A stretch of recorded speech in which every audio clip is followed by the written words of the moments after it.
Queridos irmãos, queridas irmãs, então, esse vídeo é de número 28, retornando novamente, né? Então, caráter da revelação espírita, capítulo 1, a Gênese, né? Então, esse capítulo 1, ele é composto de 63 páginas, parece. Então, nós temos muita coisa pela frente aqui ainda, né? 63 páginas mesmo.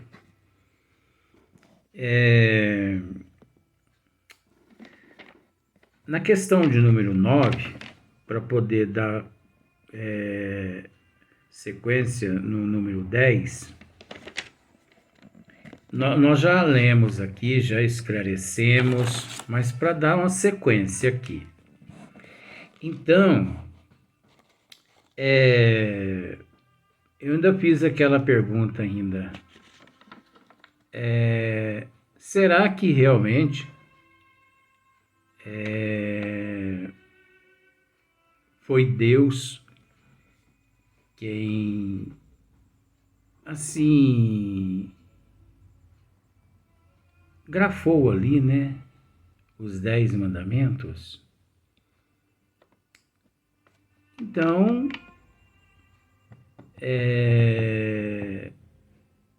voltando na questão de número 9, que nós já lemos, já esclarecemos, mas para dar sequência no número 10, voltando no princípio da número 9, Kardec faz o seguinte comentário, olha só para você ver.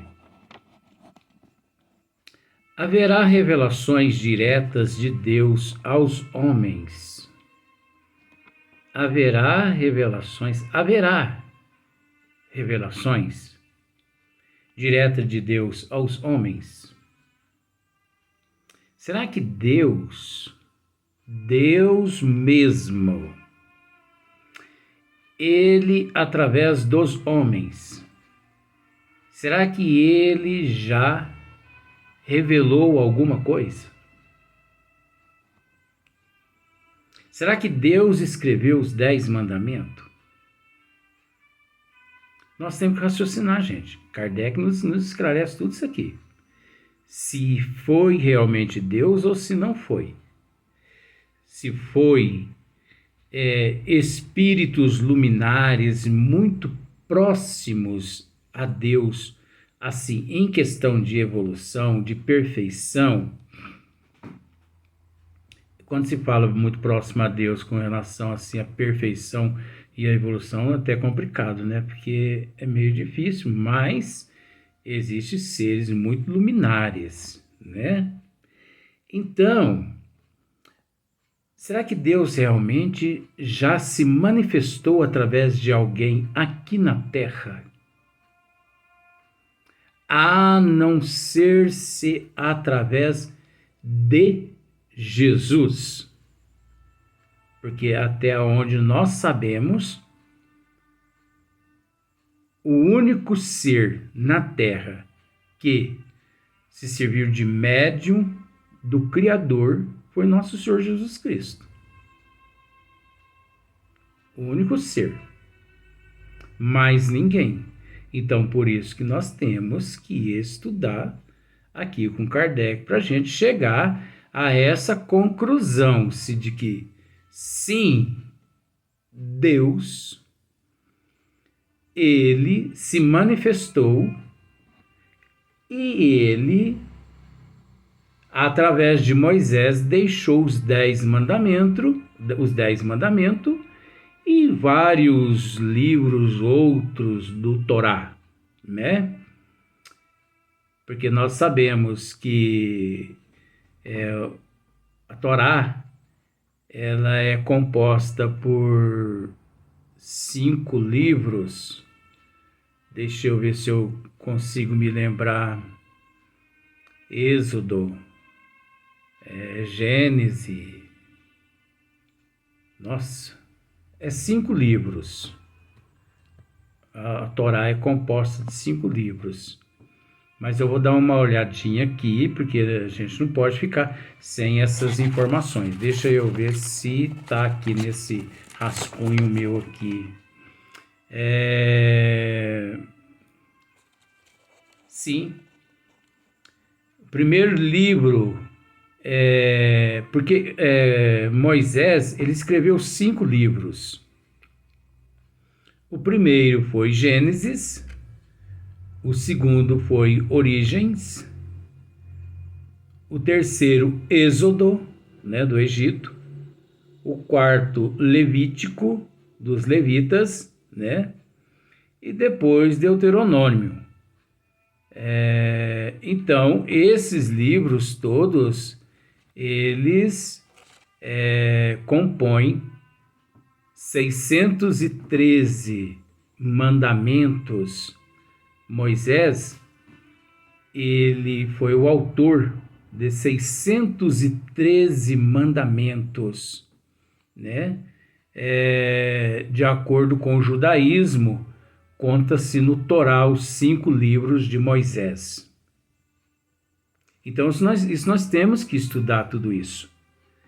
Mas em meio a tudo isso, será que Deus realmente, através de Moisés,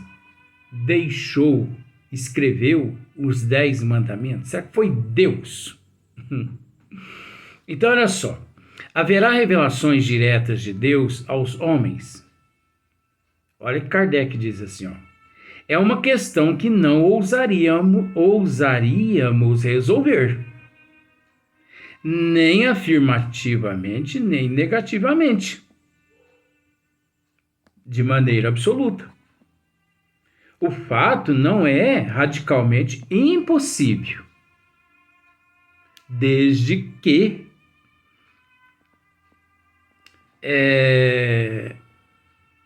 tenha aqui na Terra, desde que exista aqui na Terra, seres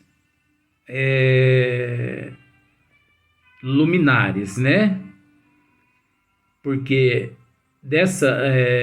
com relação aqui, haverá revelações diretas de Deus aos homens. Então, nós temos que entender que de Deus com relação aos homens é Jesus. Hipólito, Leon Denisard Rivail. Então são esses seres, assim, não podemos dizer, com todo respeito, que Jesus foi um missionário. Não. E não podemos dizer, olha, Jesus está além de missionário. E também Jesus está além de um profeta, ele está além de um revelador. É complicado, quando se fala a respeito de Jesus, é complicado. Mas a gente tem que seguir aquilo que nos foi passado devido ao nosso nível evolutivo, né? Mas é complicado quando se fala a respeito de Jesus como um revelador, um missionário. Por mais que sim, mas é difícil, porque Jesus está além de tudo isso. Mas não deixa de ser termos aqui para nós na Terra, né? Então, nada nos dá dele prova certa. O que não parece dúvida é que os espíritos mais próximos de Deus, pela perfeição, se imbuem do seu pensamento e podem transmiti-lo. Então nós já esclarecemos isso, agora nós já esclarecemos isso nos vídeos anteriores, né? Mas eu quis ler apenas esse trechinho para que pudéssemos dar sequência na questão de número 10. Então, olha aqui o que o Kardec continua dizendo, ó. Só os espíritos puros recebem a palavra de Deus com a missão de transmiti-la. Mas sabe-se hoje que nem todos os espíritos são perfeitos e que existem muitos que se apresentam sob falsas aparências. O que levou São João a dizer: não acrediteis em todos os espíritos. Vedes antes se os espíritos são de Deus, né? Epístola 1, 4.4. Então vejamos. São João, ele, vamos usar o nome de São João, que está do jeito que está aqui, né? São João, ele recomenda, não acrediteis em todos os espíritos, vedes antes se os espíritos são de Deus. Nós sabemos que todos os espíritos são de Deus. Todos. Tanto os espíritos bons quanto os espíritos ruins, vamos usar esse termo, todos são espíritos, são de Deus. Acontece que o que São João aqui recomenda é que antes devemos analisar se aqueles espíritos não são apócrifos. Porque todos os espíritos são de Deus.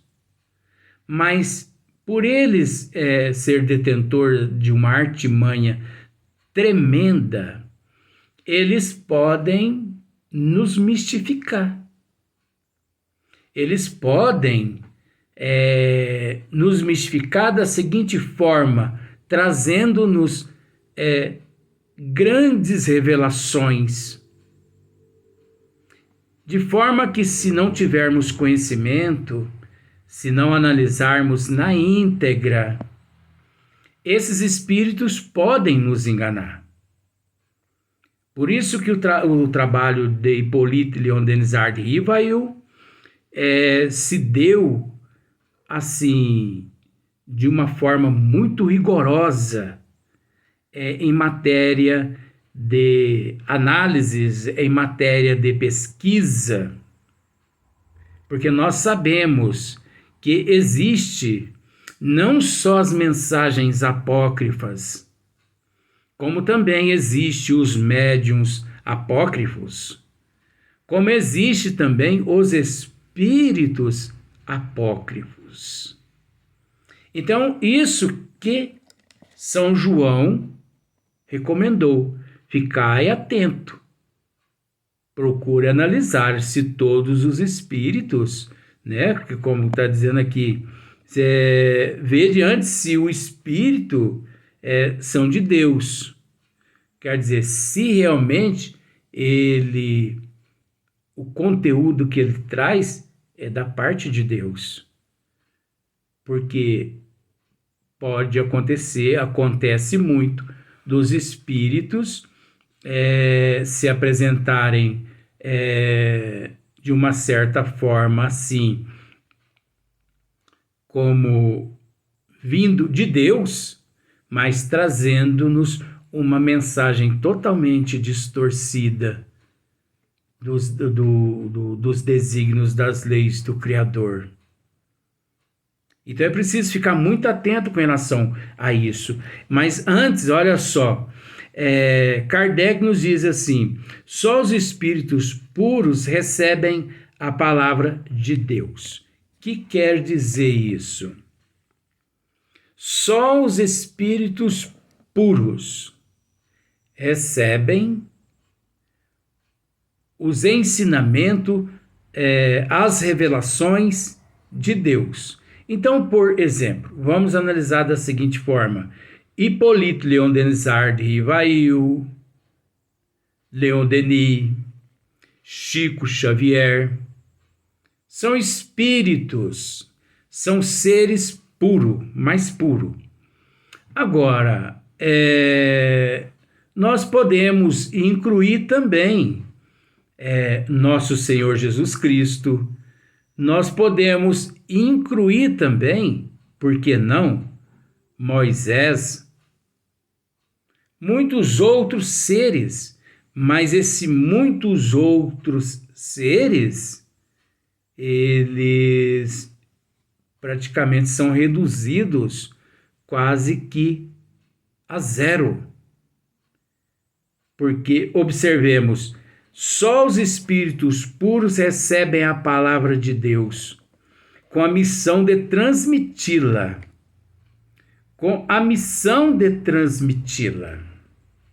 Então, se nós pararmos para analisar, Moisés, Jesus, Hippolyte Léon Denis Rivail e Francisco Cândido Xavier. Nós temos que entender, nós vamos chegar nesses pontos mais adiante, nós temos que entender que aqui na Terra, da parte de Deus, houve de fato 3 revelações. Uma primeiro foi com o legislador hebreu Moisés, que nós vamos explicar já um pouquinho à frente. Depois, a segunda revelação é através de Jesus, que nós temos que entender que o cristianismo não começou com Jesus. Olha só para você ver. O cristianismo não começou com Jesus. Jesus apenas deu sequência no cristianismo iniciado por João Batista. Vamos dizer assim, o precursor do cristianismo foi João Batista, o precursor. Ele que deu início ao cristianismo. E muitas pessoas às vezes não sabem disso, né? E também a terceira revelação, na forma da doutrina dos espíritos, né? O espiritismo. Mas nós estamos analisando isso tudo ainda aqui, né? Nós estamos analisando tudo isso ainda. Por mais que nós sabemos, mas nós não podemos afirmar nada. Uma vez que é preciso estudar-se os fatos conforme Hippolyte Léon Denis Rivail os estudou. E eu posso dizer agora, isso é particular meu. Você não precisa acreditar nisso. Por mais que os bons espíritos já disseram que uma quarta revelação nunca, né, aqui na Terra, mais impossível uma quarta revelação, mas eu tenho para mim que Chico Xavier é o símbolo de uma quarta revelação. Porque ninguém melhor que Chico Xavier, não só o exemplo dele, não só as obras, né, as quais ele foi intermediário dos bons espíritos, ninguém melhor que ele, na condição de ser humano, na condição de médium, na condição de intérprete dos bons espíritos, ninguém melhor que ele para esmiuçar as 3 revelações. Nós temos que entender que Chico Xavier, na condição de médium, os bons espíritos esmiuçaram a primeira revelação através de Moisés, a segunda na condição de Jesus e a terceira na condição da doutrina dos espíritos, codificada por Hippolyte Léon Denis Rivail.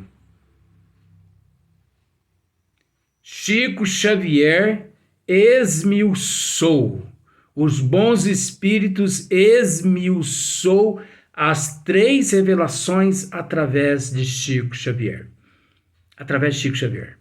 Só que ninguém para analisar isso.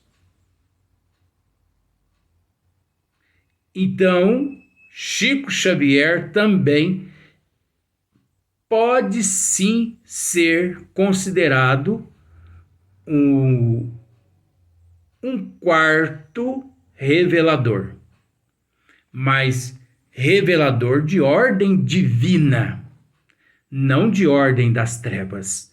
Porque eu não sei se você sabe, existe também os reveladores aqui na Terra que são obedientes e são instrumentos das trevas aqui na Terra. Então você consegue entender, com todo respeito, você não precisa acreditar nisso. Chico Xavier, ele foi o único médium no mundo capaz de, instrumento dos bons espíritos, de esmiuçar, de nos esclarecer as 3 revelações. A primeira, na condição do legislador hebreu Moisés. A segunda, na condição de Jesus, a lei do amor, né? A primeira é o olho por olho, dente por dente, a lei de Talião. A segunda, a lei do amor, né? Do perdão. E a terceira, na condição da doutrina dos espíritos, do codificador prometido pelo próprio Cristo. Então, os bons espíritos, através de Chico Xavier, nos esclareceu tudo a respeito. Se as pessoas quiserem descobrir algo a respeito das 3 revelações que existiu aqui na Terra, que houve aqui na Terra, é só estudar as obras de Chico Xavier, mas com os olhos da alma, não com os olhos do corpo físico. Com os olhos da alma, raciocinando com prudência, com bom senso. Então, olha só para você ver. Só os espíritos puros recebem a palavra de Deus com a missão de transmiti-la. Mas sabe-se hoje que nem todos os espíritos são perfeitos e que existem muitos que se apresentam sob falsas aparências, o que levou São João, né, a dizer: não acrediteis em todos os espíritos, vede antes se os espíritos são de Deus. Que isso quer dizer que existe muitos espíritos das trevas que também são reveladores. São os mistificadores, os charlatões, os anticristo. Nós vemos isso no Evangelho segundo o Espiritismo, no capítulo 21, os falsos cristos e os falsos profetas da erraticidade. Então, quantos milhões de espíritos anticristos, espíritos das trevas, têm tentado, através dos médiuns apócrifos, dos médiuns charlatões, mistificadores aqui na Terra, quantos milhões de espíritos, de falsos espíritos, né, de espíritos apócrifos, têm tentado ditar normas aqui na Terra, em todas as áreas científicas. É preciso dizer, gente, que não existe sequer um departamento aqui na Terra no ano de 2023 onde não tenha infiltrado um espírito das trevas para causar desordem nos desígnios das leis do Criador. Em todos os departamentos. Observe você a política mundial, a economia mundial. Observa para você ver o ensino mundial, a saúde, Analisa para você ver a justiça mundial. Que bagunça que tá tudo isso. Agora, é preciso entender que essa bagunça ela é proveniente do semelhante que atrai semelhante. É preciso entender que todos esses seres que se encontram no corpo físico e que são vulneráveis e acessível, sensitivo, são espíritos das trevas reencarnados na condição de sensitivos que captam a influência das trevas que se encontram na erraticidade, que são os espíritos anticristos, para poder criar aqui na Terra, na cabeça dos seres em processo de evolução, aqueles que se encontram no rebanho de Nosso Senhor Jesus Cristo, uma certa divergência, uma certa confusão, criando um embaraço, uma incerteza. Quem eu devo seguir? César ou Deus? Quem eu devo seguir? Barrabás ou Jesus? As trevas é que tem causado essa subdivisão aqui na Terra, na cabeça desses irmãos em processo de evolução. Vamos para o próximo vídeo.